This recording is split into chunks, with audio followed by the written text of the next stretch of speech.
Hello, Acho. Let's read a given question. The question says a student measures a time period of 100 oscillations of simple pendulum 4 times. The data set is 90 second, 91 second, 95 second, 92 second. If the minimum division in the measuring clock is 1 second, then the reported mean time should be. Option A given a 92 plus minus 1.5 second. Option B given a 92 plus minus 5 second. Option C 92 plus minus 1.8 second. Option D given a 92 plus minus 3 second. So for this question, the key concept we need to understand is the concept of error analysis.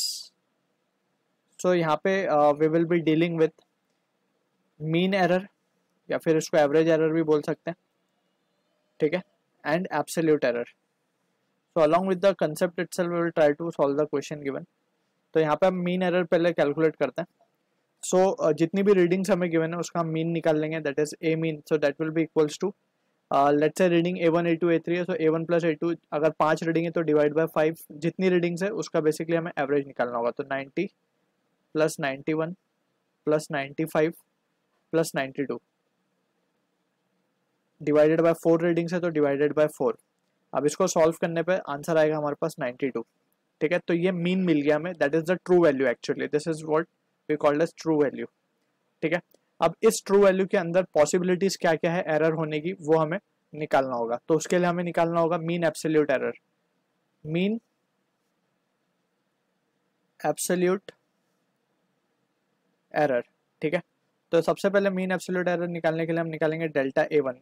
हम first reading को बोल रहे हैं A1, तो delta A1 will be equals to mod of a mean minus A1. Mod लेना है just हमें, तो positive negative we can consider it, positive value ही लेंगे हम सब. AM minus A2, this is the second reading. A3, this is the third, and A4. ठीक है ना, तो इस तरीके से A मीन हमें मिला 92. सो फर्स्ट रीडिंग है 90, सो 90 माइनस 92 विल बी 2. ठीक है, दूसरी रीडिंग है 91, तो 91 minus 92 will be 1. Third is 92 minus 95, that is 3, और ये आएगा 0. ठीक है, अब इसका हमें मीन ये जस्ट हमने एब्सोल्यूट एरर निकाला, अब इसका मीन एब्सोल्यूट निकाल लेंगे हम. सो ये था हमारा एब्सोल्यूट एरर.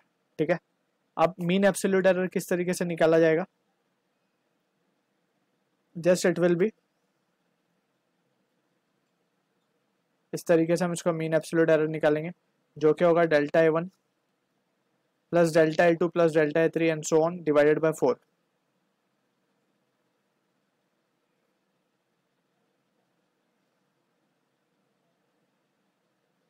Divided by 4.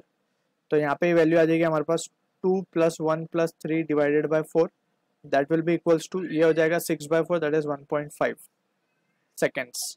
ठीक है, अब ये दोनों ही बेसिकली हमने टाइम के वैल्यूज निकालने हैं. ट्रू वैल्यू है and this is the error और precisely the mean absolute error.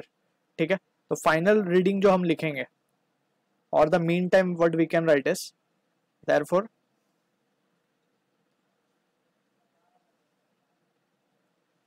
Mean time जो होगा वो होगा टोटल जो ट्रू वैल्यू है 92, इसमें से प्लस माइनस कितना हो सकता है, 1.5 हो सकता है. So this is the reported mean time we can give. So from the options given, option A will be the correct answer for this. So I hope you understood the solution. All the best.